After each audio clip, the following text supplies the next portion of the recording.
Hello and welcome to GET1050 Computational Reasoning. So my name is Jonathan Sim and I'm your instructor for this module. Now, today is Tuesday, 10 August 9:08 AM. Just to let you know that this is a newly recorded video, okay? Now, I do hope that you have had a good summer break, well rested and ready to start school. And yeah, today's the first day of school. So, welcome back. Are you excited? Well, I'll tell you that I'm very, very excited. You know why?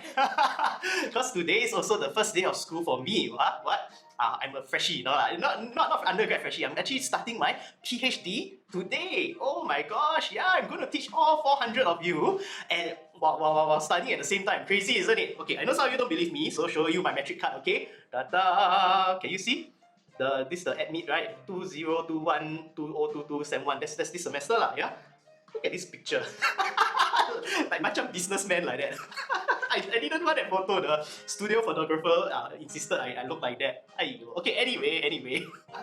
Now, so yes, I'm going to be teaching you while doing my PhD. Crazy, Never mind, we'll soldier on and work hard together, alright? Now, I know many of you are feeling very worried about this module. You know, you're saying, oh, I don't know any of these technical things. I don't know computers. I'm bad at math, or I'm a tech dinosaur. Wow.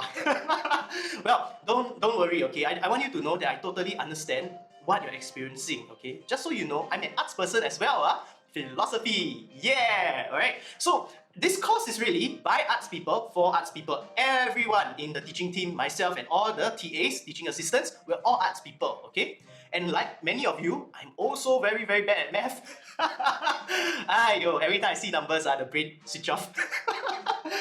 So trust me, okay, when I say I understand your worries, I understand your fears, your anxieties, and let me assure you, okay, I'm here to help you learn. And I really, really want to help you to learn well, okay? And yeah, as long as you really, really want to learn, okay, I am here for you every step of the way, okay? Don't worry about the fact that, I'm doing PhD, okay? Your learning is my responsibility and I want to help you to grow and learn, okay? Now, of course, you might be wondering, why did I sign up to teach this module? So let me tell you a story, okay? Long time ago, it's actually motivated by because of my friend, a very good friend, history major, okay? When we were undergrads, we used to study in the Central Library together. Now, it was his lifelong dream, okay, to be a journalist. And so sometime towards the end of his final year, he actually went to apply with one of the news companies here in Singapore. Then he went through round 1 of interview, passed, go round 2, then final round. And you know what they asked him at the final round of the interview? They actually asked him, do you know Microsoft Excel? And then he very honestly answered, oh, I don't know.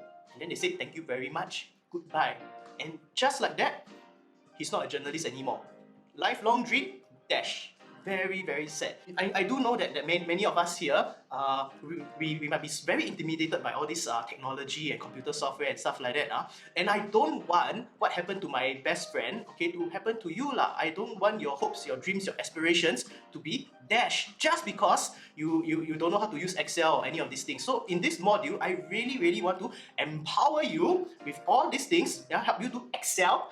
Okay, if you didn't get the pun, okay, anyway, help you to excel and do well in all these things, and then help you to also see how to marry your disciplinary learning in your major, your arts major, with all these computational tools. Of course, you might be thinking, how come journalists must use Excel? Here's the thing, in the working world, okay, Excel is the main software that you'll be using, okay? Now, of course, as a student, you use Microsoft Word, Microsoft PowerPoint, but you go out, once you graduate or you go for internship, it's every day is always Excel. You ask your friends who are doing internship, many of them, cosmetic sales or whatever it is, they're all using Excel. So they're very grateful that they've actually taken this module, and I really hope to equip you with these skills as well, So, I like to think of it like this, you're in FASS, I'm also FASS, so I do like to think of you as my juniors. If you want to know, I graduated in 2013, so wow, that is quite a long time ago, right? My bachelor's degree, I graduated in 2013, so I do see you as my juniors, and I really, really don't want what happened to my best friend to happen to you, okay? So, I really want you to be employable and fulfill your dreams, your goals, your aspirations. So the least I can do is to help you a little bit with that, okay? Now, the harsher reality is that more and more jobs are embracing digitization. And among my peers, okay, all of us alumni, all old people, uncle, auntie already. About 2/3 of us, okay, we have to learn coding on our own for work, Yeah, even one of my juniors, she's in the music industry, music leh. Then suddenly her boss tell her, I need you to go and learn JavaScript. Ui, no choice, oh, no choice. Your boss tell you, you die have to learn. So she have to go and learn JavaScript. Now she know how to code lah, right? So just like that, increased digitization, we cannot run away from it. And so I see my role as like your senior. I want to help you to learn, so you can do all these things when all the traditional arts and social science jobs require all these tools lah. One of the things that I want to do in this course, okay, is this, because you see, anyone can learn Excel and coding, right? So, but what I really want to do is to give you a niche, okay? I mean, after all, we are majoring in the arts and social sciences. Surely we have something of value that we can bring to the table, right? So I want to teach you how to really develop that niche, how to take your major in the arts and social sciences and combine it with all these computational tools so that you can excel, present a value add to whichever organization you apply. And then they say, oh wow, this guy, this girl can excel, can code, and can think very deeply about these issues. We want to hire him, we want to hire her. That's what I want to do for you lah.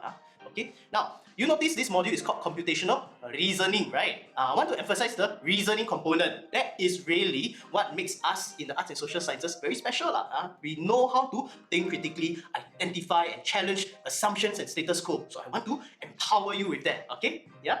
Now, so let me just say two things to assure you in this course. Okay, first, okay, all these technical things can be dry, okay, and boring, but and I know how it's like to go through it because I've been through that in the past, okay, and I certainly don't want to put you through that kind of boredom. It's so painful, right? So I do hope that you appreciate. I've put a lot of effort, okay, to design this course to cater to your style of learning, and I've done my best to make sure this course is not dry, not boring at all, okay, fun, enjoyable, yeah. Of course, humor is a very subjective thing, okay? So you may or may not enjoy my style of humor. If you enjoy, oh, very good. If you don't enjoy, then just tolerate it lah. Maybe just cringe, okay? Yeah, but it's very hard to please everybody lah, okay? So like that lor, right? But I do hope that that the course is engaging for you lah. I've already done my best, and yeah, I do hope that you appreciate the effort. Now, I know many of you are worried that, oh, there are some of my classmates may have prior experience, they're going to tank the bell curve. Not true, not true, okay? Now, the A's are within reach. In fact, in all the past semesters of running this module, GET1050, so many students who have A's, okay? I look at the surveys and everything, no prior experience at all. You look at my TAs, all of them, zero experience, and then they score A, then now they're my TA. So they can means you can also, okay? So the A is not out of reach. Now, but what is more important is this, okay? Whether you get an A or you don't get an A, that's fine, okay? What's really more important, okay, is that you learn the skills that will help you become more employable. I think that is most important, okay? So that you can excel in the work that you do, you can fulfill your dreams. Yeah? Don't believe me? Ask your seniors lah, the ones that have taken GET1050. Okay, it'll make you very employable. I have students who email me after the semester ends, and they go out to find internships, and they tell me, because of GET1050, they're able to secure the internships. They go for the interview, they can flex their Excel muscle, they can flex their coding muscle in front of the interviewer. And that is what helped them to secure the internship. So yeah, learn it well. If you really want to learn well, I will really be there to help you to learn, okay? Okay, so last point here, how to do well for this module. First and foremost, please start early. Don't procrastinate. Don't start at the last minute. Oh, I tell you, that is how you add a lot of stress for yourself. Because this module, computational reasoning, we do need to do quite a bit of thinking. So you do need to give yourself time to think. But you also need to give yourself time to learn, to practice, to mess around with Excel and stuff like that. Now, when you watch the lecture videos, it is important. Of course, at the start, you might do monkey see, monkey do, right? That's important for learning, but don't just remain there. It's important to internalize your learning. With that, then you will be able to flexibly take your learning and apply to various scenarios. Especially in this course, we got many scenarios for you to test out your abilities, to hone your abilities, so to speak. Yeah. Now, more importantly, be patient when you're doing the assignments, okay? Be kind and patient to yourself. Now, some of you are fast learners, some of you are not fast learners, okay? So, we don't know whether you're going to be a fast learner or not so fast learner, right? But at the very least, please set aside half a day for each assignment. So, every fortnight, okay, I give you what? There are 2 lecture quizzes and 1 pre-tutorial, okay? So, each assignment set aside half a day. Half a day for lecture 1 quiz, half a day for lecture 2 quiz, half a day for pre-tutorial 1, okay? You give yourself enough time, sufficient time to do all this. Don't rush. Okay, because this is a thinking module. So you rush, the more frustrated you get, you won't get the answer. So really take the time to ruminate, contemplate, think about what we're doing, okay? This is important. So you have 2 weeks to clear all the assignments, okay? My recommendation is use the first week to clear the lecture quizzes, and then you can use the second week to work on the pre-tutorials, okay? Now, I'll say this, struggling is normal, okay? Especially when you're learning something new. And this is going to be very new for a lot of us here, right? So just because you struggle does not mean you're bad at it, okay? I know many of you feel, oh, if I struggle, therefore I'm bad. No, not true, okay? It's like learning a music instrument, okay? Come and show you. Ta-da! I got violin. This is a very rock violin. Violin also same thing. The first 6 months of trying to learn, you will just struggle and just sounds like you're killing chicken, right? Does it mean you're bad? No, it means that we just need to develop the muscle memory. So same thing with Excel, same thing with coding and all these technical things. We do need to develop the, I don't know, brain memory, muscle memory, but we do need to slowly give ourselves time to build the skill, okay? So don't think that the struggle means you're bad, okay? No. It is normal, especially in university. Struggle is normal, okay? I went through 4 years of my undergraduate struggling, and then I go do my masters, also struggle. Now I do my PhD, confirm will struggle.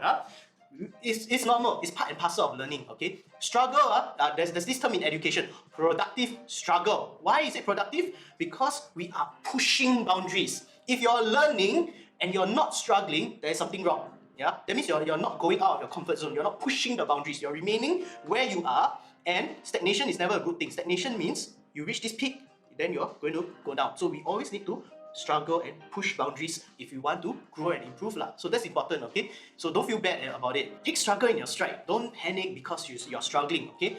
Doesn't mean you're bad. So just be patient, be kind with yourself, and just slowly practice, slowly try, okay? And as you do that, you'll find that by the end of the semester, you grow, you develop new skills, gain new perspective, new insights. You come out better, more mature person, alright? Now, that's all I'll say here, and let me assure you once again, okay? I'm here for you every step of the way, alright? So don't worry about the fact that, oh, I don't know how to go about, I don't know what to ask. Don't feel paiseh about disturbing me because I'm doing my own studies also, okay? Your learning is more important to me, okay? So if you're stuck, you're confused, don't know how to ask, or sometimes just can't articulate anything, don't worry, come to me, and I'm here to help you to learn and excel, right? Now, that's all that I have to say. Anything, you can talk to me on by email or on Telegram, okay? So there's the GET1050 helpline. Drop me a message, okay? We can, and I'll help you out from there, okay? So, yeah, without further ado, so let's start our learning journey together, and yeah, let's have a really fun time learning together, alright? And I hope to meet you one day on campus, okay? So that's all. See you. Bye.